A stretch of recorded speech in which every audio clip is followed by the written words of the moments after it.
So my computer decided that was just long enough. So hopefully we can finish everything in this video in another 30 minutes.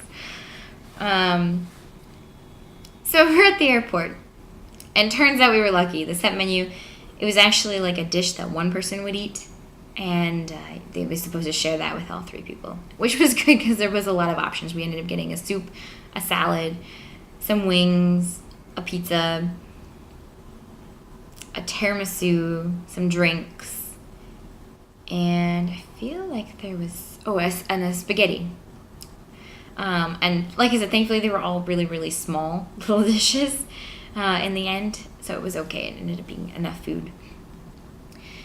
And then we flew to Jiangjiajie. This is a mountain range, which is known as, this is where the Avatar Mountain is. So where James Cameron saw pictures, at least.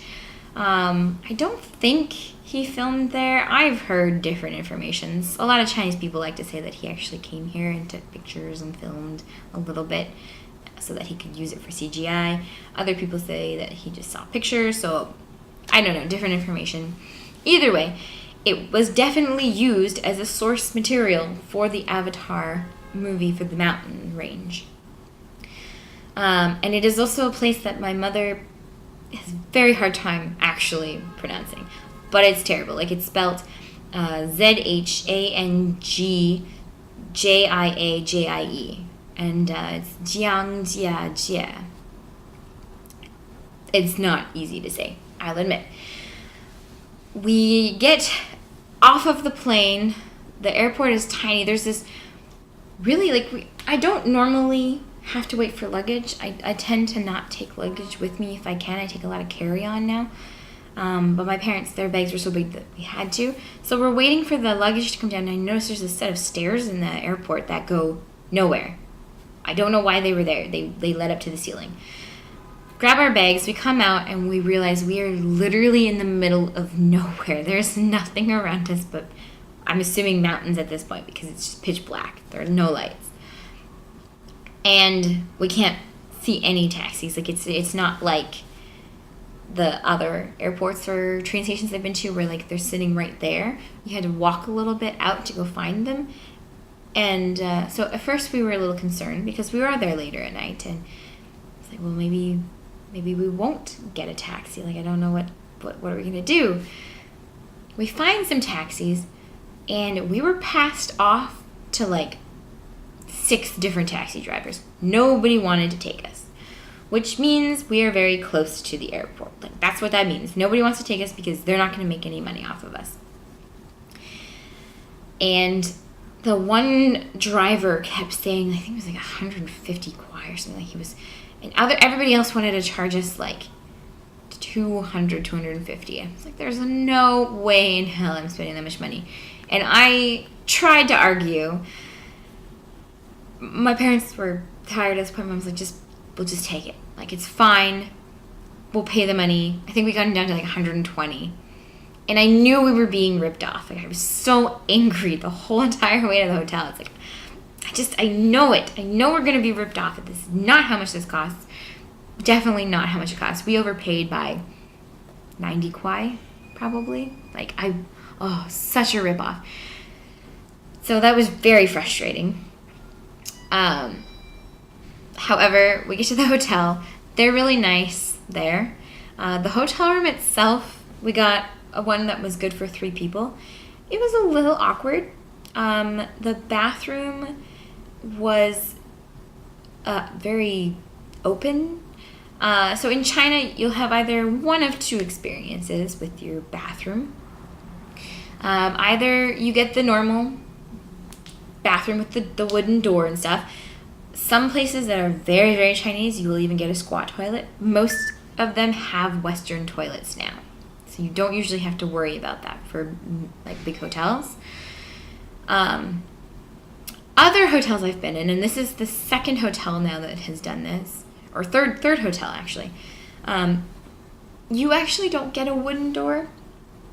They just build the bathroom, like everything in it, and then they erect a giant glass wall around the bathroom with a door, and that's it.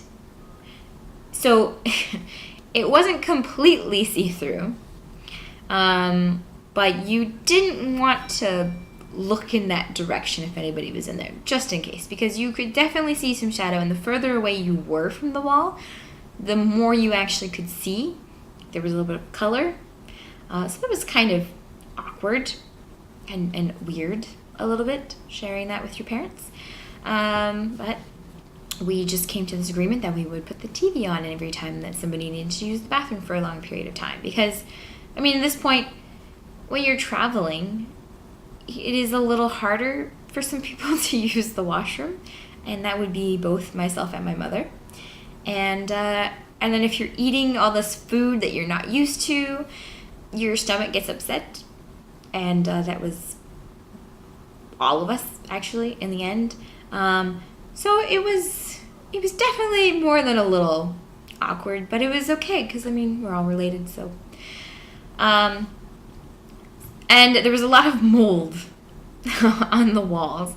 But overall, it wasn't a bad little place. Like, I have definitely stayed in worse. And for the price and the location, it wasn't bad. So the next morning, we woke up and we decided we were going to go to one of the main mountains. There's a giant cable car that you take up to the mountain, and the cable car is actually in town. So we asked the people at the front desk. They told us which bus to take.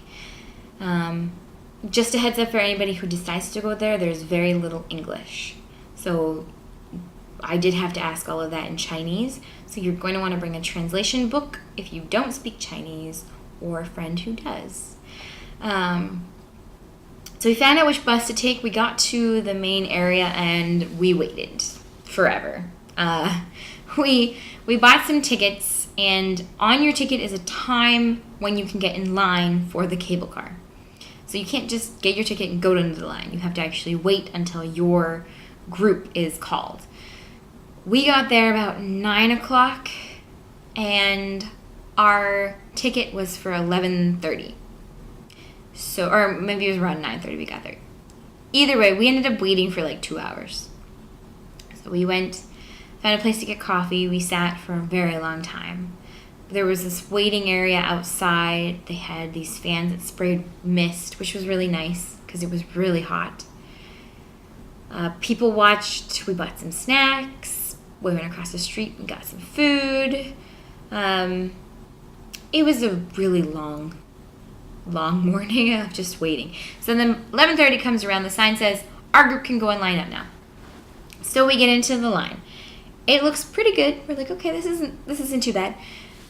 We get inside, so there's a little bit of a line outside. It didn't take very long to get through that. We get inside. There's quite a bit of a line there. And then we had to go upstairs. And then there was another line. And then we went up some more stairs. And then there was another line. It took us an hour of waiting in line to get through to get to the cable car so we could get to this mountain. It was ridiculous. I have never waited so long in my life. Like, it was so terrible. Took the cable car up. It made me so ill. It was such an unfun cable car ride for me. It's so big too. Like, a little bit of a cable car is fine. This one was so long. And I was so ill by the time we got to the top of the mountain. I was just not happy. So we went up and we were looking around our surroundings, and I had to take a minute to try and not feel incredibly ill. And then we wandered around the Tianmen Mountain in Zhangjiajie.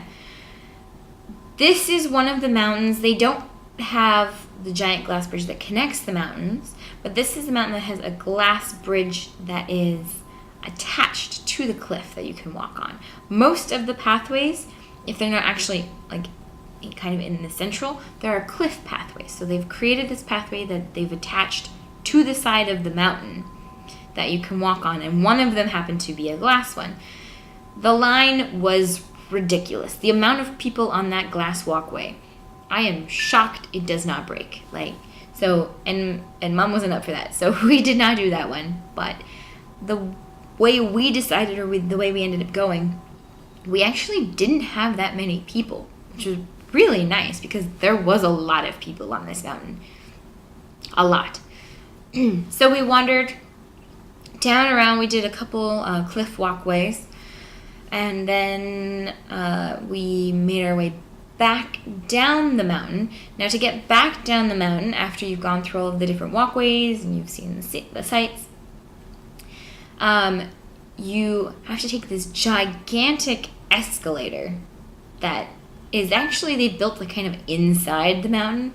It would have been really cool if it was outside because you could have seen a lot of things. But I mean, I understand why it's inside the mountain, obviously.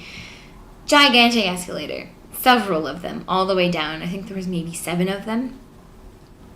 And then we got to the cave. I don't want to call it a cave. It was a giant hole. Like it's like there were 2 pillar mountains that were connected on the top. So it's like just this giant keyhole in the mountain. And they call it a cave. And anyway, there's a place where you can put these locks. The Chinese love. Like they love all of that mushy stuff. And so they say, like, if you lock your trinket up there, the 2 of you, then your love will last, da-da-da. And then we had to, after we saw all of that, briefly, because there were a lot of people, we had to walk down 999 stairs. And then when we got to the bottom of 999 stairs, then we could take a bus all the way back down to the base of the mountain, back to the cable car. It was a long journey. And I think there were 2 buses, actually. There was one bus that took you all the way down, you got off, and then you got into another bus, which took you back to the cable car. You can do that trip in reverse. You can take the bus up, walk up the 999 stairs, go up the escalators, and then take the cable car down. Both are okay. They're both viable options for you. We were told that the wait might actually be less if you walk up the stairs, but I am very happy we walked down the stairs and not up the stairs, personally. That's a lot of stairs. When we got back down, we were all exhausted and we were tired from walking around. So we ended up just grabbing some food. There was a kind of a buffet very close to our hotel. It was like 10 kuai each, all you could eat. Really good food. Like there's this cauliflower that you can get in China. It is my favorite thing ever. And I found it all over China so far. It's the same.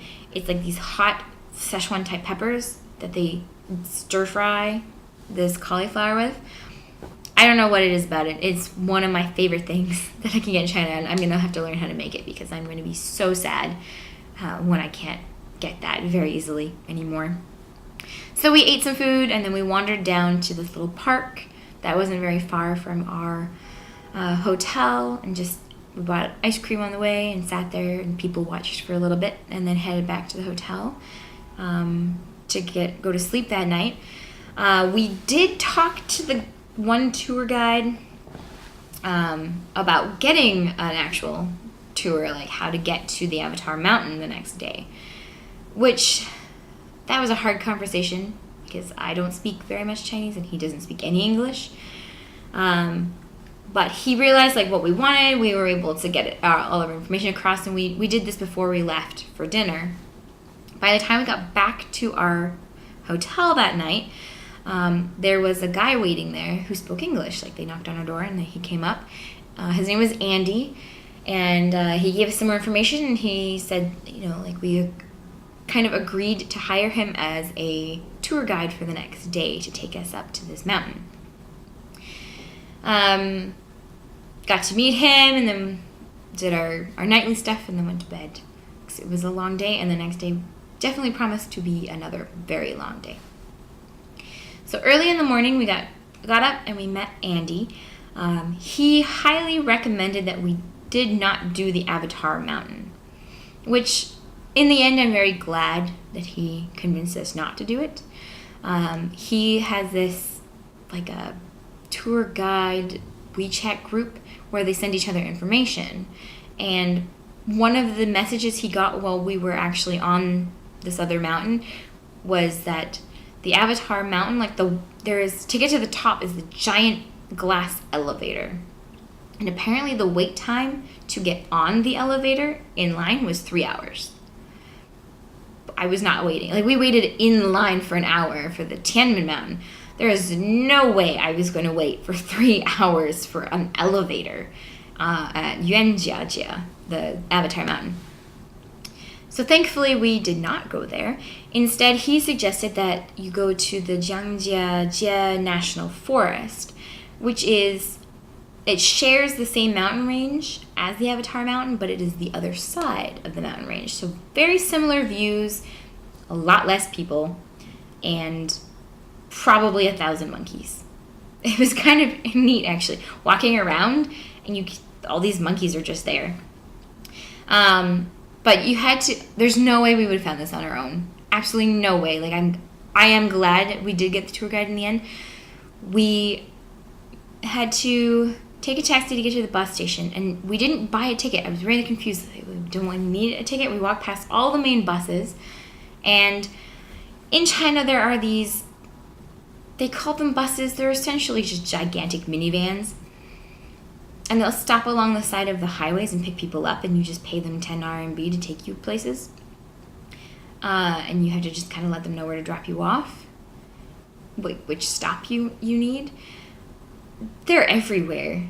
I mean, it's kind of neat having that mode of transportation, being able to do that, but it's kind of weird also randomly stopping on the side of the highway just to grab a person off of the road, and there's like literally nothing around them. You're like, how did you know to stop there? Like, how did you know that was the place that this bus was going to stop for you? We got onto this bus. We had to ride an hour, 2 hours, something like that, to get to the park. He went and got our tickets for us. We had to take another little cable car up to get to the top of the mountain, but then we walked around. There was the Lover's Peak, the Echoes Peak. It was kind of neat being able to walk around like that. And he was very informative. He did know a lot about the area. He did tell us, he was saying that he has a couple sisters, and one of the cultural things in the Jiangjiajie area is that women are taught to cry. So when his sisters were little, their mother would like coach them on how to cry, and then make them practice crying for like half an hour every day, like literal tears, like actual crying, because apparently when a woman is getting married, she's supposed to cry for like a day straight or something ridiculous like that, maybe even longer. I don't remember the time that he told us, but they have to cry for at least a day straight before they're married, because the idea is you get all of your tears out now, so then you don't cry while you're married and you have like a happy marriage. It's a little weird to me. Like, you wouldn't be happy you were getting married. You would hope you would be happy you were getting married, because you would hope you would love the person, and it'd be really hard to cry for like a day before you got married. I don't know. It seems a little weird to me, but that's something that he was telling us. He was also saying, while you're in the park, don't leave bags sticking out of your pockets or like backpacks or anything, because the monkeys will steal them. The monkeys try and get food from you. And one guy was very unfortunate. He had a bag stolen from a monkey, and he had his passport in the bag. They did manage to find the bag. Like, they did manage to find his passport in this mountain. I don't know how they did it. He's one really lucky man. But that would really suck. Like, well, why do you need a new passport? A monkey stole it. Nobody's going to believe you. And so my dad decided he wanted to tempt the monkey. So he put an empty plastic bag in his pocket. We were walking along, and one of the monkeys actually did rip it out of his pocket. And he got the dirtiest look from this monkey. Like, the monkey looked in and realized it was empty and was like, just gave him this dirty look like he knew. It was kind of funny and scary at the same time, I guess. But it was kind of neat being able to walk around, see the mountain. It was very beautiful, and I definitely agreed that, like I said, the Avatar Mountain, I mean, you're going to see the same stuff. There's really no point in going and spending 3 hours waiting in line for an elevator, of all things. Then we headed back down and went towards our hotel again. We were recommended by Andy some different restaurants near our hotel. So we took him up on one of the offers and ordered a whole bunch of food. My mom has this like translator thing on her phone, so she can hold it over top of the words and it will actually switch like the Chinese characters to English. And she had every single person in that restaurant who worked there, because we got there really early for food. But she had every single person there kind of like over her shoulder watching this happen. They were all really amazed. The food was really good though. Like it was a really good restaurant for what we found. And then again that night we just kind of wandered around. We ended up back at the same park. Wandered throughout Zhangjiajie because the next day we woke up quite early and we flew to Guangzhou, my home, so that I can actually finally show my parents where I live. All right, so we got to Guangzhou on the next day. I'm completely lost track of my days right now. I have no idea when this is anymore. I would have to look this up. But we get into Guangzhou. It was a Tuesday. We got in the morning. Like I said, it was a really early flight. There was nothing open. Nothing open in the airport in Zhangjiajie. So thankfully we actually had a little bit extra food that we bought the night before. We were we actually were smart and bought food this time from a grocery store. So we had a little bit of something to eat while we waited for the plane. And almost every single flight in China, doesn't matter how long the flight is, like this flight was only 2.5 hours, they serve you food. So we got a little bit of something on the plane, which was really nice. Got to Guangzhou, and then we took the metro from the airport to my house. It is a direct, straight, no transfer metro ride. And I got to show my parents where I live. Dropped off all of our stuff, and then we headed out to Lieda so that we could go get some dim sum. I am very proud of my father. He tried everything. I think the dumplings were the most normal thing, maybe, that we had on the menu. Those were his favorite. My mother loved the shrimp. Shrimp rolls, it's like a similar to a sushi roll, except they're not wrapped in seaweed. They're actually wrapped in this red rice, sticky rice. The texture, I guess, is a little weird, which is maybe why my dad wasn't a huge fan of them. I'm shocked that I like them because I'm not a huge shrimp fan, but they're really good, and they're this tempura shrimp inside. But he tried absolutely everything, ate it all. It was really good. It was a lot of food. I always make that mistake. We go in, and I don't know if I checked the wrong box. Maybe I checked the one for the large instead of for the small. Either way, I always get way too much food when I go to dim sum, and I always end up eating it all, whether I should or not. It ended up not being a bad amount of food for 3 people. If there had been 2 of us, it would have been way too much. And they tried these custard buns. I kept seeing them on the menu, and I've never actually gotten them. They were really good. Inside was it was kind of a molten hot, but it was just really hot, liquidy, sweet custard. Really sweet. It was like a custard icing sweet, but really delicious. I really liked those. I would go back and go get some more. And it's very close to what you actually get back home at some really nice dim sum places in Chinatown in Calgary. So it's nice to know that the things that we get back home are actually not that far off from what you get in China. After food, we decided that we should probably wander around a little bit, let our stomachs settle. So we wandered from Lieda to Newtown. This is where the opera house is, the library, the museum, the brew that I can keep talking about. So we wandered around this area. It's really beautiful. The Canton Tower is right there as well. And we went into the library. There was a really cool exhibit on cameras in the basement. There's always some sort of exhibition happening in the basement of the library. And the library is massive. It's It's pretty neat to just go in and kind of look at the building itself for the architecture. There's a lot of interesting architecture here in Guangzhou. Not a lot of English books, but we wandered through the library. And then we headed back home. And that night, that's when my parents got to meet Walt for the first time, because it was his last day of work, and after work he headed back to my place. So by the time we got back to the house, Walt was actually already here. So they got to meet and say hello, and we just kind of spent the night talking, and I made breakfast for dinner, so we had some pancakes. And then went to bed. Walt had to leave the next day, so the next morning, on Wednesday, we decided to do Shamian Island. We figured that would be kind of nice, very relaxing. He had to go back to Panyu to grab some stuff he had forgotten, because at the end of July, he was leaving to go to Thailand for a month for a work-related program called CELTA. So he left, and then he met up with us at Shamian Island. Shamian Island, I've talked about this before. I'm pretty sure I've thrown it up on my blog. I have been there recently with Walt, so I know that I've put a link up.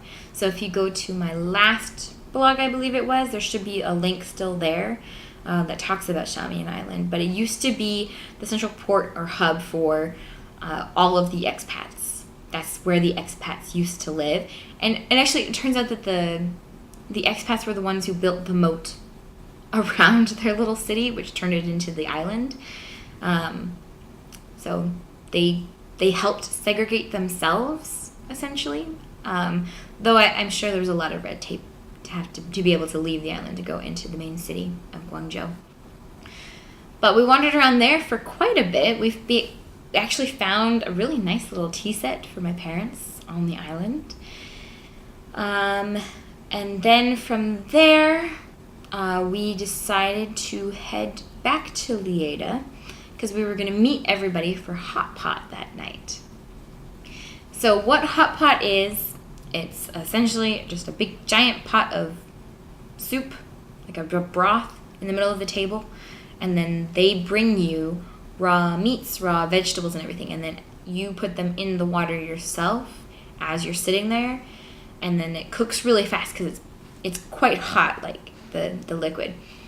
And the meat is very thin, so the meat does cook very quickly. I think potatoes and corn usually take the longest, and you have to leave them for about 10 minutes or so. So it's a very social food. Everybody shares from the same pot, and you have to kind of wait for it. We ended up having to wait quite a while to eat. We met up with a bunch of my friends. Haley and Drew were there, Robbie and his boyfriend Jean came, and my friend Renee showed up. But Juin is the one, Robbie and Juin recommended this place. It's a beef hot pot place. And we had to wait for Juin because apparently if you order on your phone, you get a discount. And he was stuck in traffic on his way home from work. So we ended up waiting for probably a good 30, 40 minutes in the restaurant for him to show up before he could order. He did figure out how to order while he wasn't there because Renee finally showed up and we had somebody who spoke Chinese who could help us with that. It was interesting. Again, very proud of my father because he at least ate some of it. I was told beef. This is a beef hot pot. And Robbie's also very much like, for dating a Chinese guy and for living in China for as long as he has, he still has a palate of very much like, I want normal food. I want the meat. That's it. Just meat. So, I mean, Joey knew this, and he got a set menu for 8 people. There was a lot of not meat that was happening. There was tendon and stomach and intestine. There's a couple other weird things. The intestine, nope. No, it looks like little spiders. It was weird. I just can't. There's a texture thing too, like the stomach. There's a texture thing. Walt really liked tendon. My mother tried the stomach. My dad there was some meatballs. So he had one of those. Was convinced they were bull testicles for a little while. And then there was like actual pieces of meat as well. So he ate a lot of that, and we had some potatoes, and he even tried some fried tofu, which I never understood putting fried tofu in the hot pot, because then it just gets all the moisture back and it becomes soft. It's kind of like almost tastes like fried egg at that point, like a really overcooked fried egg. But he tried a little bit of that. Like, my dad was really good. I'm very proud of him, because it was a very weird hot pot. Like, I've never had that much non-meat products in my hot pot before, and there was times where, like, we'd ask, like, well, what is this? And both Renee and Juine, the two Chinese people who eat this stuff, they're like, I don't know. It's beef. Like, it's part of the cow. But what is it? Like, what part of the cow? I don't know. You're gonna eat it anyway? Like, you're gonna eat stuff that you don't know what it is? Like, it's food. Like, yes. Like, oh, okay. It's a little weird. And then, like, there's one point, like, this white stuff. It looked almost like tongue to me. I thought it was tongue. And Renee asked the woman who was working there, like, what it was. And she pointed to her throat. She said, oil. So Renee's like, well, it's the oil from, like, here, the oil. It's just fat from the neck, like neck fat. She's like, oil. She ended up putting it in. Kind of wish she didn't. It made everything really, really greasy. But thankfully it was right towards the end, so everybody was mostly full by that point. So we didn't really matter. Then everybody kind of trickled off to go do their own thing and leave. And we went back to Newtown so that my parents could go see the Canton Tower all lit up, because at night they actually light the tower up all different colors. And in Newtown, in that square where everything is, there are these strips of lights. They actually light the floors up as well, which is kind of neat. So it's really pretty. It's a nice little walk. So we did that night and then came back to the house. The next day, our Thursday, it was our last day in Guangzhou. We weren't really sure what we wanted to do. Dad wasn't feeling well that day, unfortunately. And to be quite honest, I actually feel like maybe Thursday was the day we did Shamian Island. In which case, I can't remember what we did Wednesday morning. Yes, Thursday morning was Shamian Island. Wednesday morning, we did pedestrian streets. We went to Beijing Lu, and we went to another pedestrian road, which I can't remember the name of, but it's near Lichi Bay, which that would have been nicer to go see. We should have actually walked all the way to Lichi Bay, but hindsight's 2020, apparently. And that's why I guess it wasn't overly memorable until right now, Wednesday morning, because we just wandered around these streets, went into a couple shops to see if we could find some stuff, and had coffee at a Starbucks while it rained. And that was pretty much it. We just kind of wandered through some streets, and we had some noodles. We had noodles for lunch. They were very good. I had some fried rice, which was okay. The noodles were apparently very good. So on Thursday morning we did Shamian Island. That's when Walt had to go home and grab some stuff, and that's when we wandered around outside. My father was not feeling well, and we got the teapot. So I'm not going to go through all that again. You've already heard it all. And like I said, Wednesday morning was apparently not very memorable. So it doesn't matter. After Shamian Island, we came back to the house. I decided to make dinner rather than us go out again and eat out, because we had been eating out for the entire time that my parents were here. So I made a meal that had no oil in it. Something a little lighter, with a little more protein though, which I figured would be good since, my dad's stomach was a little upset and my mom's had been, so like it's a nice break from what we had been eating. He wasn't sure how he was feeling, if he was feeling up for anything. We were supposed to do the river cruise, and the river cruise is really cool. I would highly recommend you do that if you come to Guangzhou. It is the one thing that I actually do recommend for sure to do, and we ended up not doing it. But by the time my dad had decided, like, all right, well, then let's just go, it was too late. Unfortunately, the boats only leave, like the latest boat is at 8 o'clock. There's only one schedule for every single boat, too. There's like a whole bunch of them. And no boat leaves later than 8 o'clock at night. And by the time we had decided that, okay, well, I guess we can go then, we would have been stretching it. Like, we would have gotten there right as the boat left, kind of thing. Because we had to get on the metro, we had to switch lines, and then we had to walk a little bit from the metro itself to get to the dock, and then we had to get tickets still. So we ended up going back to Newtown, and we went to go see a movie instead, because going to see a movie in China, that tends to be an experience in itself. We ended up seeing something. I can't remember what we went to see.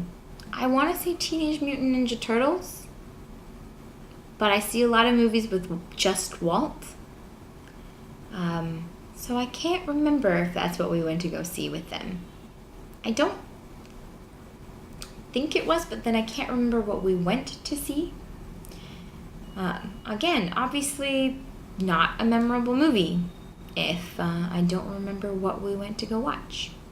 I don't think it was Teenage Mutant Ninja Turtles, though. I think it was something else.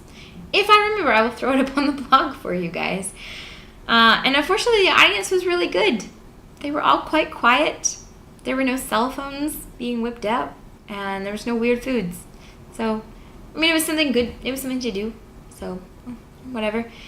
Came back, and then we had to go to bed early because the next day we were going to Hong Kong, the last stop on the trip.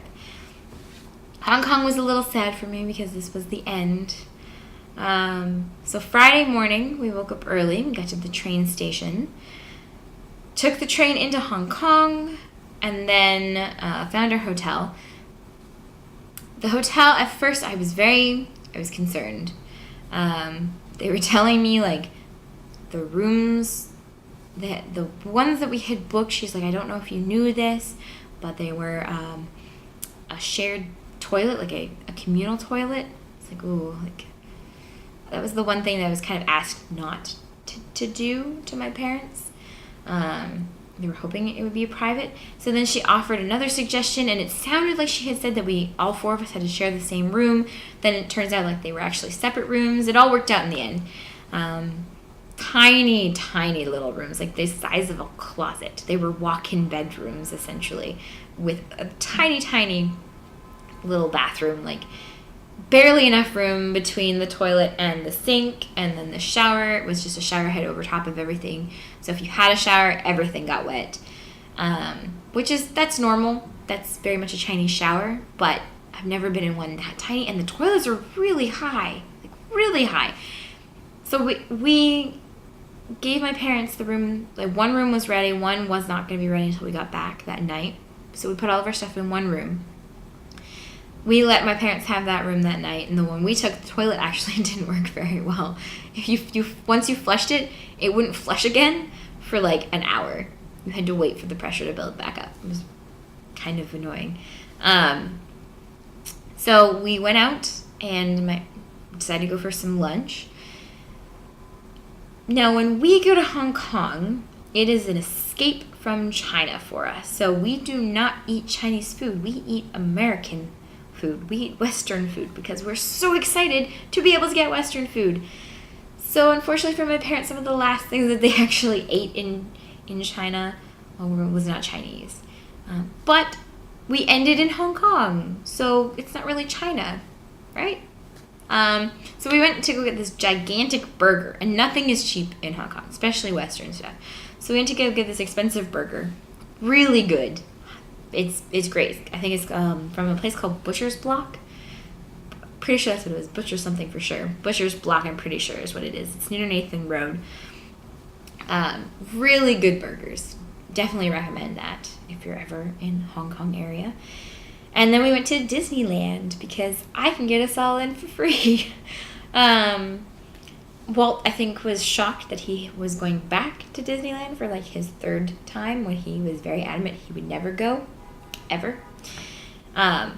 But it was a nice day. Like, there was a lot of waiting. There was a lot of people there that day, and I don't usually see that many people in Disneyland. So that was kind of crazy. But it was nice. Like, it was a nice day of wandering around. After Disneyland, we went to Mongkok. And again, this is the street that I've been telling you guys about that everybody takes pictures of.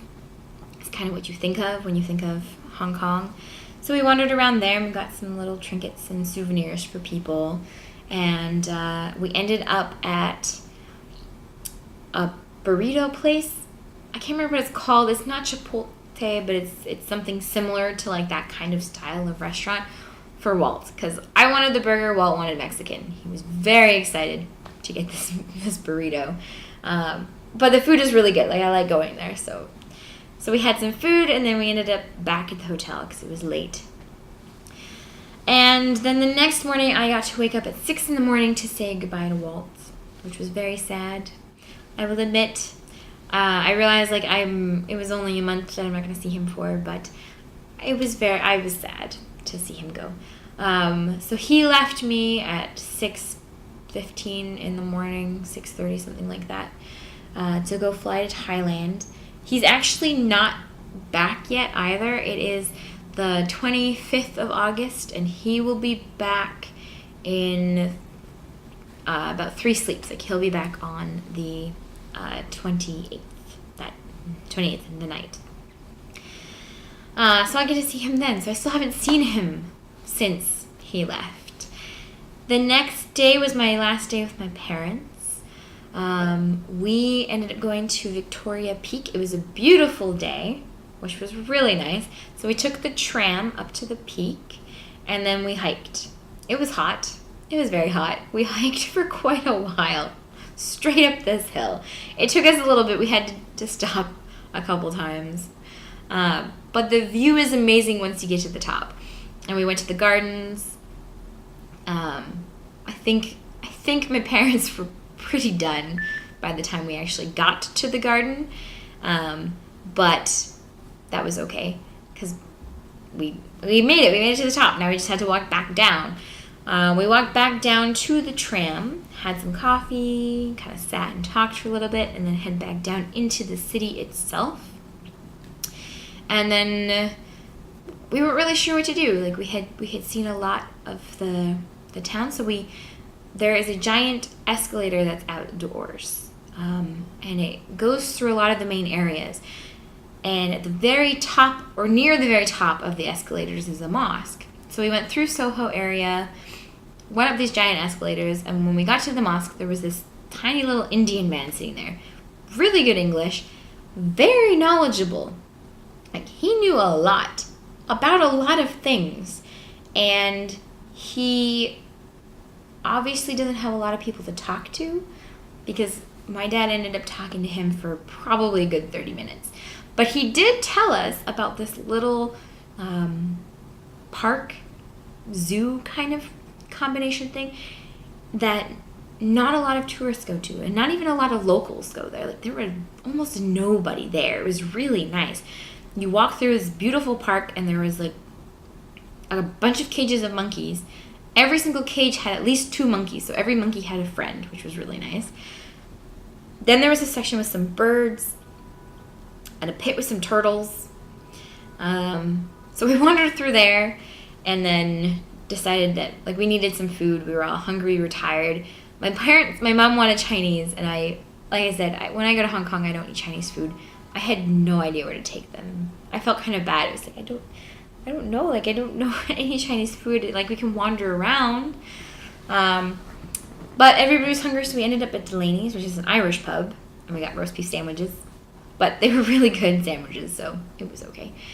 And then at this point in the night, it was kind of like, well, what do you want to do? Like, there's not a whole lot to do. So we went to look at see what time, like, we wandered through one of the malls. I wanted to go see what time movies were, because I was an idiot. My parents told me their flight left at 10:30. So when I booked tickets to Hong Kong for the train, I booked 4 there, and I booked 1 for myself on the way back. And I had 10:30 in my head. My parents leave at 10:30. So I booked a ticket for myself to go back to Guangzhou at 2:30. Their flight takes off at 10:30, so they had to be at the airport by 8, which means they had to leave by 6. So I had nothing to do in Hong Kong. I was all alone in Hong Kong for a morning. So I decided, let's go look at the times in the movies. Maybe I can do a movie. Unfortunately, that was not in the cards for me. That's okay. So we wandered around, we went outside, we sat for a while. There's nowhere to sit. There's no real parks near our area in Hong Kong. Really wasn't sure what to do, so we wandered back into the mall to see if maybe we could go see a movie. Turns out we were about 30 minutes late for like the earliest showing, and we didn't want to go to the later showing because there was a sign in our hotel saying like the elevator actually stops at midnight. So the movie wouldn't end until midnight. So by the time we got back, we'd have to walk up 13 flights of stairs to get to our hotel room, which none of us really wanted to do. So we did not go see a movie. So we kind of just sat up in the mall for a little bit and people watched and talked because it was our last night together. So we didn't know what to do, but we didn't really want to go to bed either. We did end up staying up till about 9:30-ish, and then, or 10, and we had to head back because my parents actually had to finish packing. The next morning, I had to wake up really early so that I could grab their key card and say goodbye to them, and they left me at the hotel to go to the airport. And that was really sad because, I haven't seen them for 2 years. Not going to see them for another year at this point when they leave. And Walt's already left me. So now I'm all alone in Hong Kong. I know my mother felt really terrible.